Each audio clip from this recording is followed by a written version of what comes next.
Why the hell did I even bother? The words echoed in my mind as I sat here, pen in hand, ready to tell my story.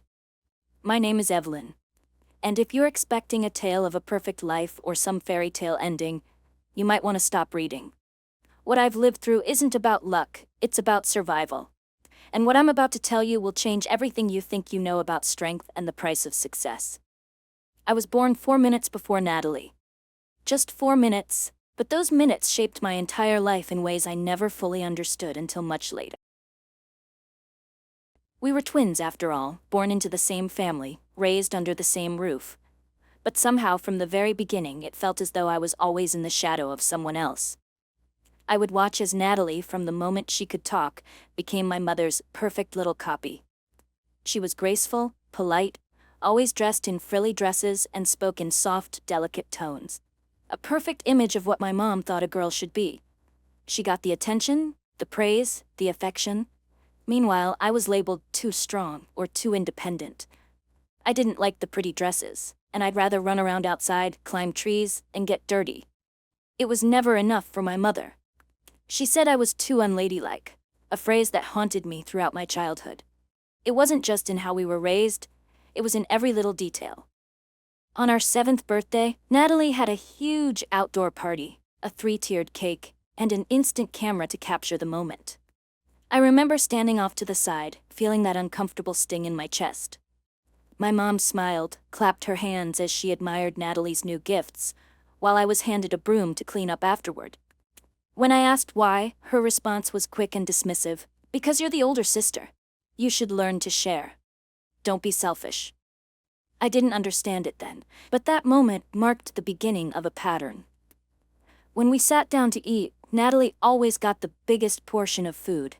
If she spilled something or broke a plate, I was blamed for not keeping an eye on her. "Why can't you be more like Natalie?" my mother would say when I tried to voice my frustrations. I was never good enough, always second to her, no matter how hard I tried. I watched as my father, the quiet man who always avoided confrontation, doted on Natalie. He drove her to ballet classes every Saturday. I remember riding my bike to art class, alone. Once I asked him why he never came to see me at my art competitions. He shrugged and said, "You're already good. You don't need praise." I would nod, my heart sinking, but the emptiness it left inside me grew deeper with each passing year. I longed for my father's attention, just once to feel like I was enough, just like Natalie was. The only person who saw me, really saw me, was my grandmother. She taught me how to paint, how to hold a brush with purpose. She was the one who always had butter cookies waiting for me when I felt down. "Evelyn, you're like me. People don't notice you right away, but once they do, they can't look away," she'd say, and I would hold on to those words like armor against the hurt. I started to accept that I would never get the approval I craved from my parents, so I learned to do things on my own. I taught myself how to finish my homework without asking for help. I sewed up my own clothes when they tore, while Natalie went shopping with Mom.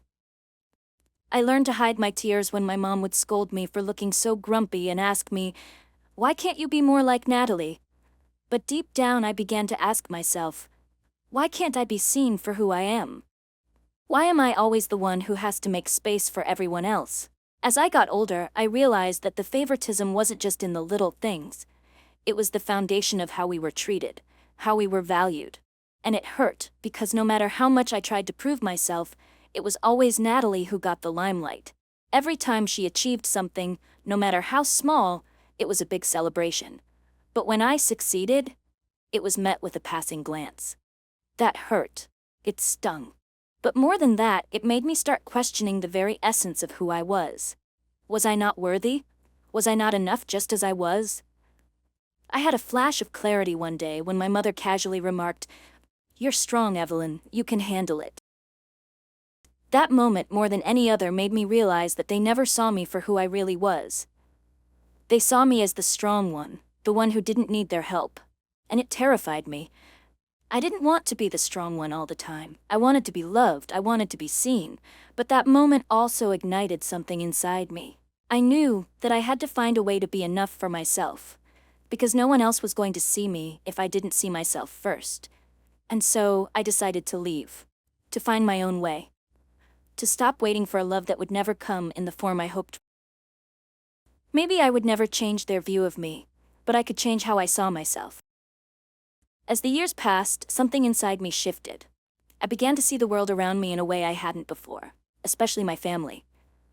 The more I grew, the more I realized that my role had always been the same: to be the strong one, the one who could take care of herself without ever asking for help. But what about those moments when I just needed someone to lean on? Why was it that I could never be weak in their eyes? Natalie's achievements were always celebrated. She had a way of making everything look so effortless, like the world just fell into place for her. She got the pretty dresses, the attention, the validation. I got the leftover scraps, the secondhand encouragement, the fleeting acknowledgement. It wasn't that I wanted to be her or to have what she had, but I wanted to feel seen. Why wasn't that enough? I remember the first time I truly felt the weight of this separation. I had just finished an art competition, one that I was really proud of. I had poured my heart and soul into that piece, and when I won, I was overjoyed. But when I came home to show my parents, the reaction was so indifferent. My mom glanced at it for all of 2 seconds, said, "Oh, nice," and turned her attention to something else. It wasn't even a real comment. Meanwhile, Natalie had posted a silly photo on social media, and my mom printed it out, framed it, and hung it in the living room. "Look at how talented she is," she exclaimed. I could feel the sting of rejection, the weight of being invisible, but I didn't cry. Instead, I pretended to be fine.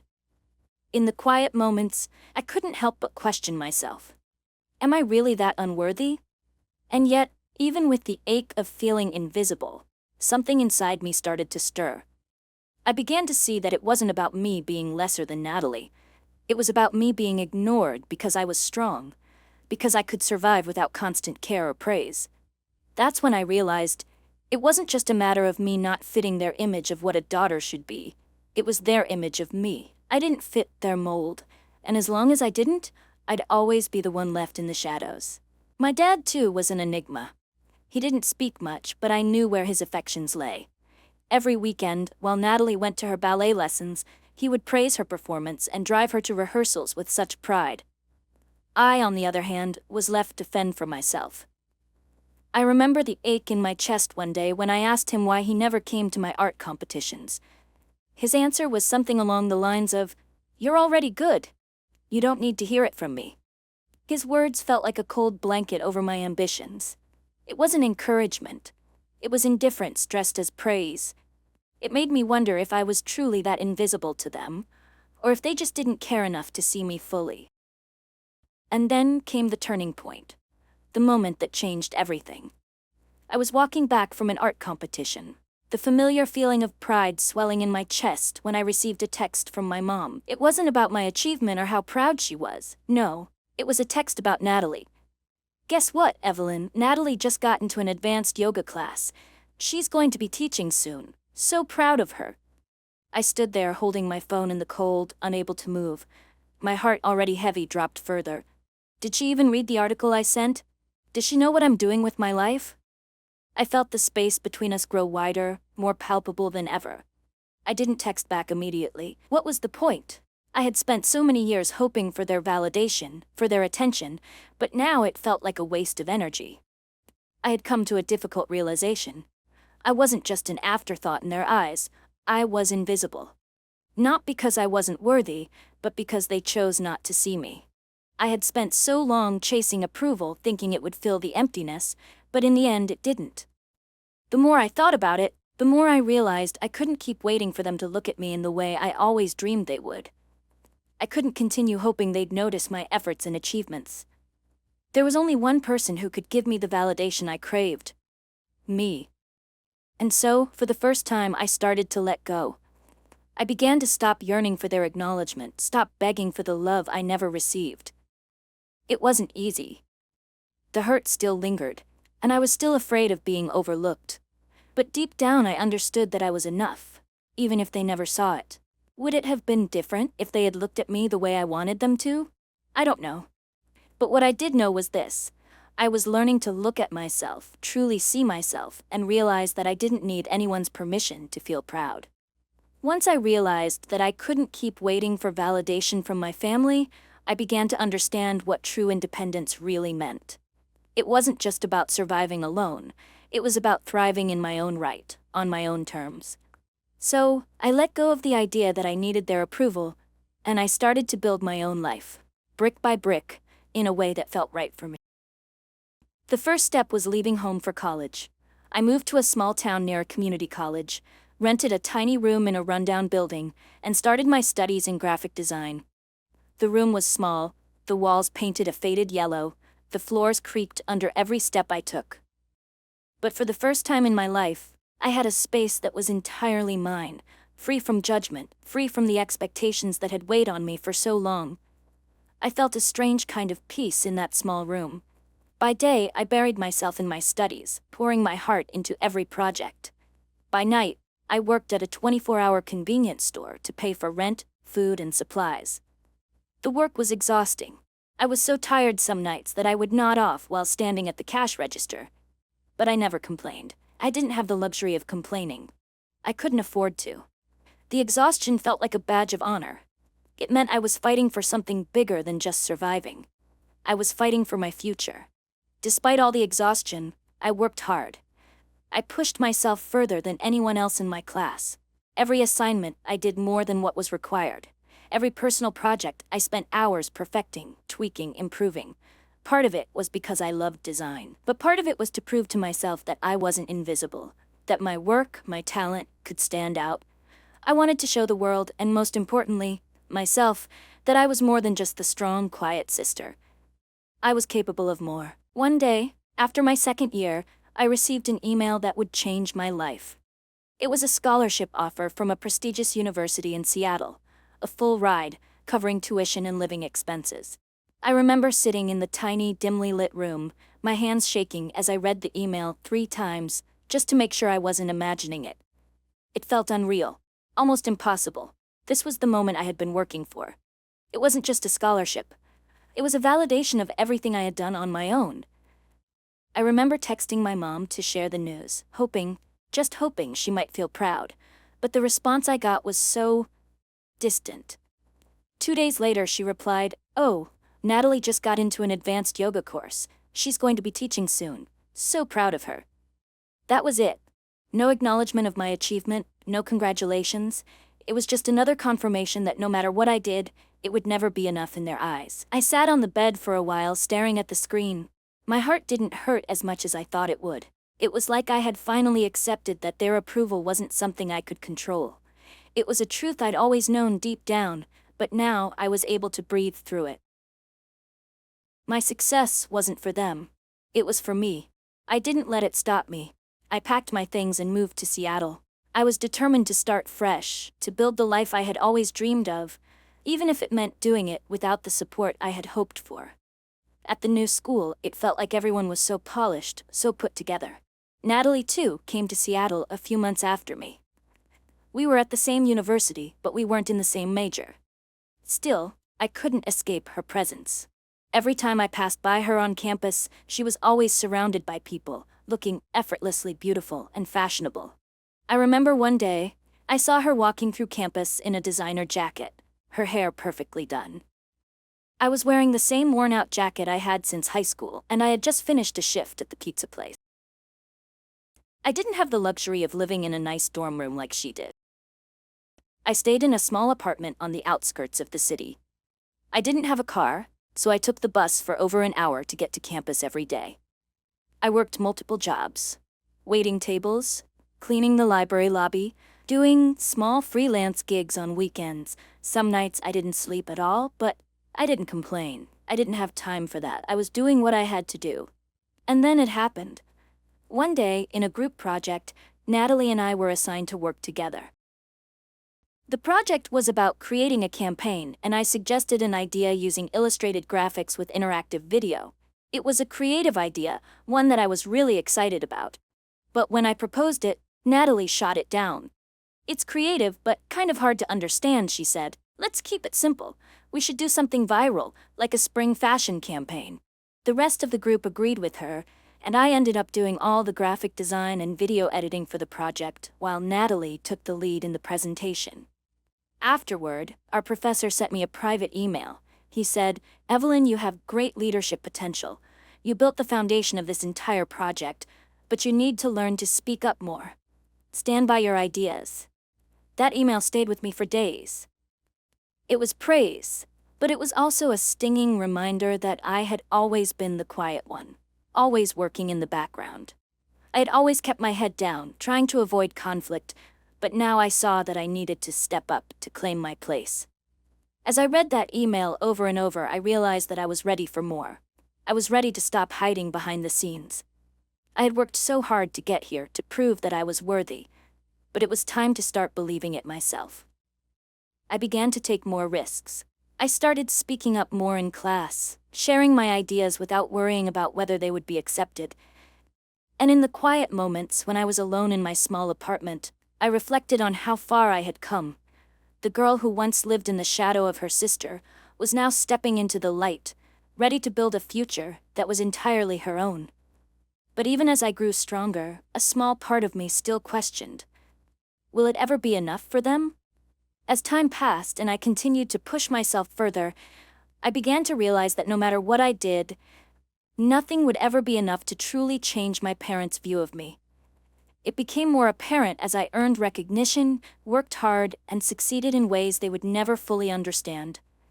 The more I achieved, the more I understood that they simply weren't capable of seeing me for who I truly was. One of the turning points was when I received a prestigious teaching assistant position in the illustration department of my university. It was a rare honor. Only 2 students in the entire program were selected, and I was one of them. I thought maybe, just maybe, this time it would be different. I wanted to share the news with my dad, to hear him say something even remotely positive. But when I told him, his reaction was lukewarm at best. "Well, that's good. I guess you'll just keep up the good GPA, right?" he said, not even lifting his eyes from his newspaper. I froze. I had worked so hard for that position, and it meant the world to me. But in that moment, I realized that the effort I put into every project, every milestone, was never going to be enough to meet their standards. They couldn't even see the value in what I was doing because they didn't understand it. I started to understand something painful. I wasn't striving to impress them anymore. I was striving to prove myself to myself. I had spent so many years trying to be the daughter they could be proud of, trying to earn their love, that I had forgotten to give myself the validation I deserved. Now I was learning to give that to myself. And though the sting of their indifference never quite went away, I started to find comfort in knowing I could stand tall on my own. I didn't expect much from them anymore. But when I received an opportunity to apply for a scholarship at a renowned international university in Seattle, I allowed myself to dream for a moment. The scholarship was huge, a full ride including housing and living expenses. It was everything I had worked for, everything I had sacrificed. And yet, when I texted my mom to share the news, the response came a few days later and was as underwhelming as ever. "Good for you, Evelyn, but did you hear about Natalie? She just hit 20,000 views on her new makeup tutorial." That was it. No congratulations, no interest in how much this scholarship meant to me. I stood in my small apartment, staring at the screen, feeling a sharp pang of disappointment. But there was something else too. Something unexpected. I didn't feel as devastated as I used to. I had come to a realization. I wasn't waiting for their validation anymore. The more I thought about it, the clearer it became that I was building a life independent of them. Every achievement, every step forward was for me. It was a victory I had earned on my own without their support. And that was enough. In the months that followed, my work only grew more recognized. I began to take on freelance design projects, and the work I produced started to get noticed by people in the industry.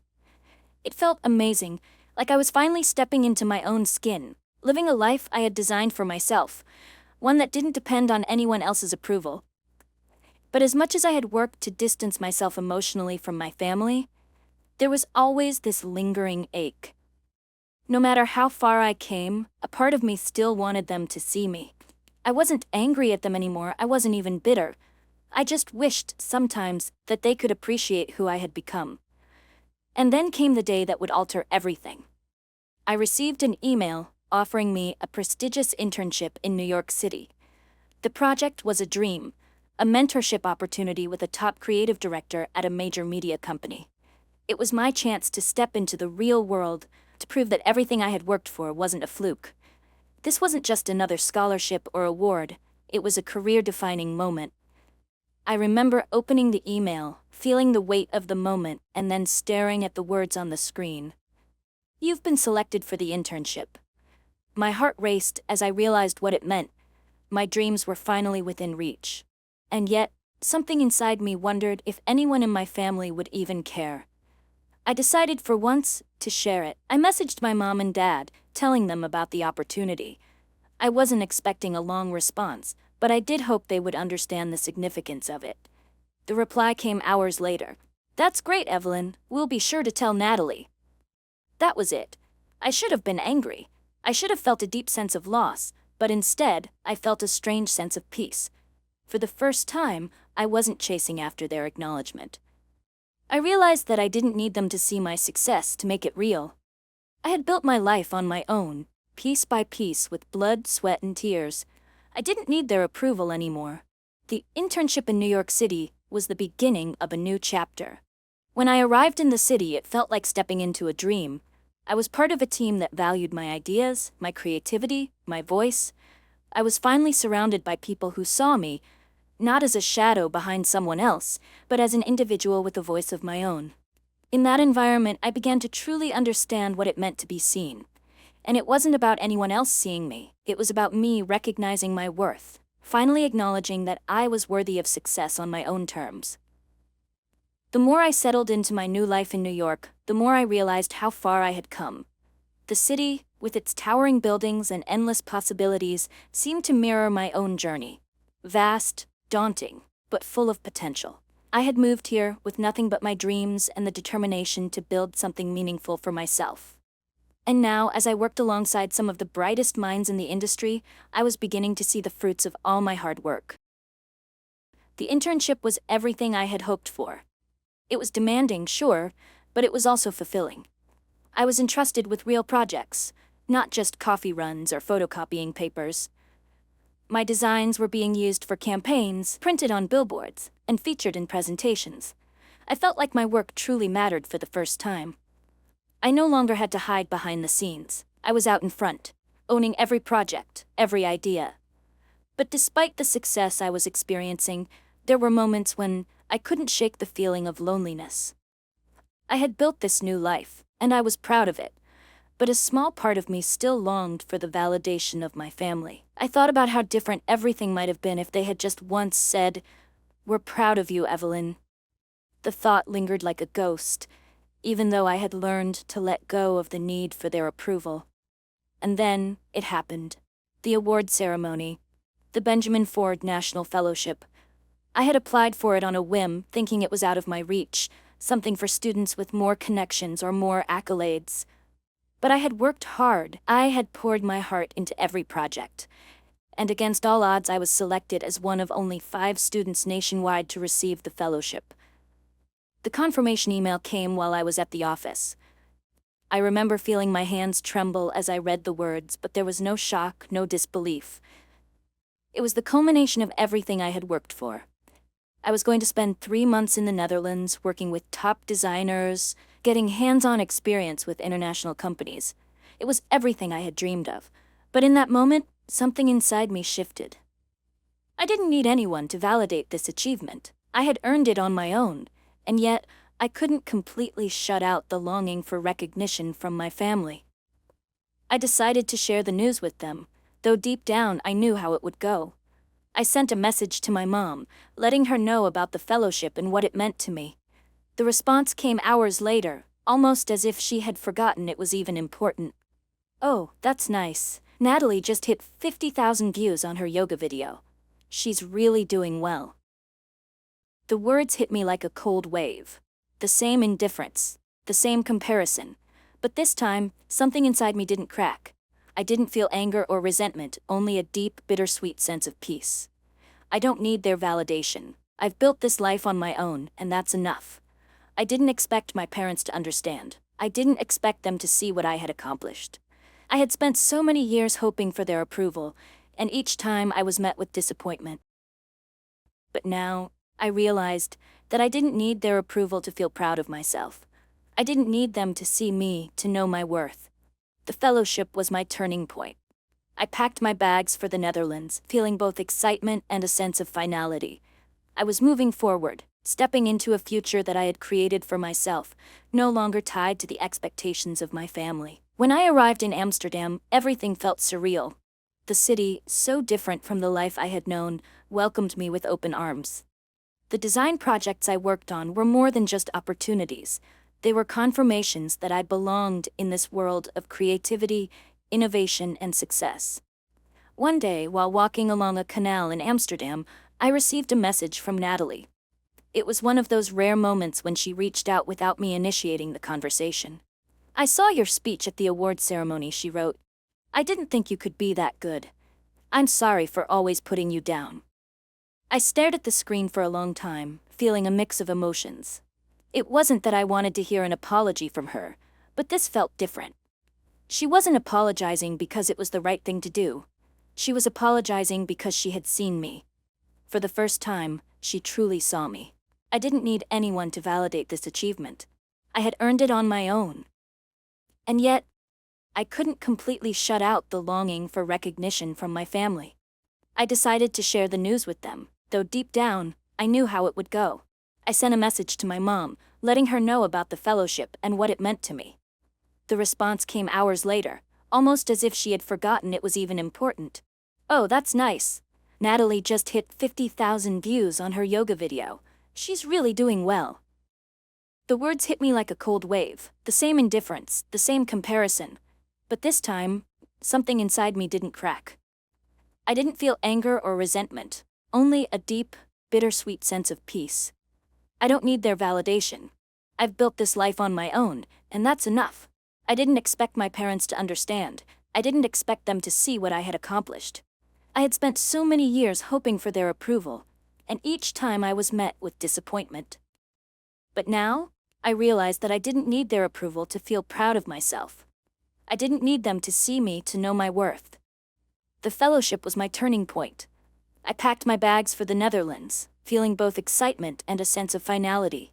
I was moving forward, stepping into a future that I had created for myself, no longer tied to the expectations of my family. When I arrived in Amsterdam, everything felt surreal. The city, so different from the life I had known, welcomed me with open arms. The design projects I worked on were more than just opportunities. They were confirmations that I belonged in this world of creativity, innovation, and success. One day, while walking along a canal in Amsterdam, I received a message from Natalie. It was one of those rare moments when she reached out without me initiating the conversation. "I saw your speech at the award ceremony," she wrote. "I didn't think you could be that good. I'm sorry for always putting you down."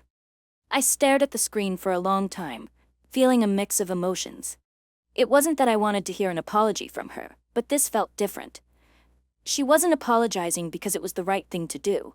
She was apologizing because she had seen me. For the first time, she truly saw me. I didn't know what to say at first. I wanted to respond in a way that showed her how much I had grown, how far I had come. So, I simply replied, "Thank you, Natalie. I hope you find something worth chasing too. Not for Mom and Dad, but for yourself."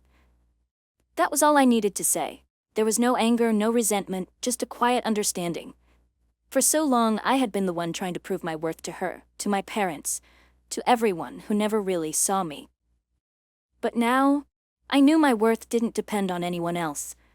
I spent the next few months in Amsterdam focusing on the work that I loved, surrounded by like-minded people who valued my creativity and perspective.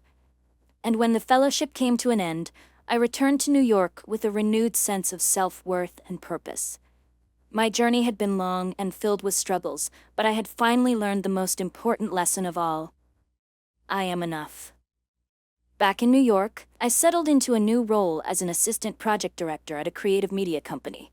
It was the first real job I had after graduation, and it was a job I earned entirely on my own. I was finally part of a team that valued me, not because of my family connections, but because of my talent and my perseverance. And for the first time in my life, I felt truly seen, not just by others, but by myself. I still hear from my family sometimes, mostly small talk, distant updates, but it's different now. I no longer expect them to fully understand me, and I no longer need them to. I've built a life for myself in New York, one where my worth is not determined by anyone else's expectations, but by my own belief in who I am. And when I think back to the girl who once lived in the shadow of her sister, struggling to be seen, I smile. Because I know that I am finally walking in the light that I created for myself. As I settled deeper into my life in New York, something shifted within me. There were no loud celebrations or dramatic victories anymore, but I had come to realize that the true essence of success wasn't in external validation. It was in the quiet moments, the everyday decisions, and the peace that came with knowing I had built this life for myself. My job as an assistant project director at the creative media company had pushed me further than I ever imagined, but it was more than just the work. It was the environment. It was the people I had surrounded myself with. For the first time, I was in a place where my ideas were not just heard, they were valued. My colleagues respected me, not because of where I came from, but because of what I had to offer. They saw me for who I truly was, not just the quiet girl who worked in the shadows. It felt like I was finally home in a way I had never experienced before. My friends were all self-made people who had their own stories of struggle, people who understood the value of hard work and resilience. We didn't judge each other for our pasts or our failures. Instead, we celebrated how far we had all come. It was a kind of support I had never had growing up, but it was the kind of support I had learned to give myself over the years. Yet, there were still moments when the past would sneak up on me. Moments when I thought about my family, about how they had never truly understood me. I could hear my mom's voice in my head. "You're strong, Evelyn. You don't need anything from anyone." It was a mantra that had kept me going for years, but as much as I hated to admit it, there were times when I wished I had been allowed to be weak. I wished I had been able to just be seen. But I had learned something important in the years since I left home. It's okay to need others, but it's even more important to recognize your own worth without anyone else's approval. And that was something I finally understood about myself. As I was building this new life, I began to reconnect with a few old friends from Seattle, people who had always quietly supported me, but whom I had drifted from while I was so focused on escaping my past. These friends weren't people who needed anything from me, and they didn't have expectations for who I should be. They simply accepted me as I was, and in that acceptance, I found healing. One evening, over drinks with some friends, one of them asked me a question that I hadn't really thought about in a long time. "Evelyn, if you could go back to when you were 17, would you change anything?" The question hit me harder than I expected. I sipped my drink, considering it for a moment. Would I change anything? Would I go back to try to fix the parts of me that felt broken, the parts of me that had been unseen for so long? "No," I said finally, a quiet smile forming on my lips. Because without those days I wouldn't know how strong I really am, and maybe I wouldn't have learned how to love myself. It was true. All the pain, all the struggle, all the years of feeling invisible had brought me to this moment. They had taught me something that nothing else could. I had learned to stand on my own 2 feet, not because I was forced to, but because I realized that I was capable, that I was worthy. I used to think that the approval of my family would be the thing that made me feel complete. But now I knew that the only person I needed to prove anything to was myself. I didn't need their praise, their acknowledgement, or their recognition. What I needed was to see myself for who I truly was, to understand that I was enough. And that was the most freeing realization of all. I had spent so many years chasing something that was never going to come. But in the end, the answer had always been within me. I had built a life based on my own efforts, my own choices, and my own self-worth. As I walked through the streets of New York, surrounded by the energy of the city, I felt a sense of peace. I had stopped chasing approval. I had stopped needing anyone else to see me in the way I had always hoped for. I was finally living my life for me. I was finally enough. That night, when I got home to my small Brooklyn apartment, I took a moment to reflect on everything I had achieved, everything I had overcome. And there on the wall in my living room hung a simple framed quote I had written years ago. You are enough. Always were. Always will be. I stared at it for a long time, feeling the truth of those words seep into my bones. I had built this life on my own, not because I was trying to prove something to anyone else, but because I had learned to believe in myself. And for the first time, I realized that I had truly arrived, not just in New York, but in my own heart. I had done it, and no one could ever take that from me. As I continued to settle into my life in New York, a new sense of peace washed over me. It wasn't the kind of peace that came from external validation or praise. It wasn't the peace of having others tell me that I had succeeded. No, it was a deeper kind of peace. The kind that comes when you stop chasing someone else's version of success and start living according to your own.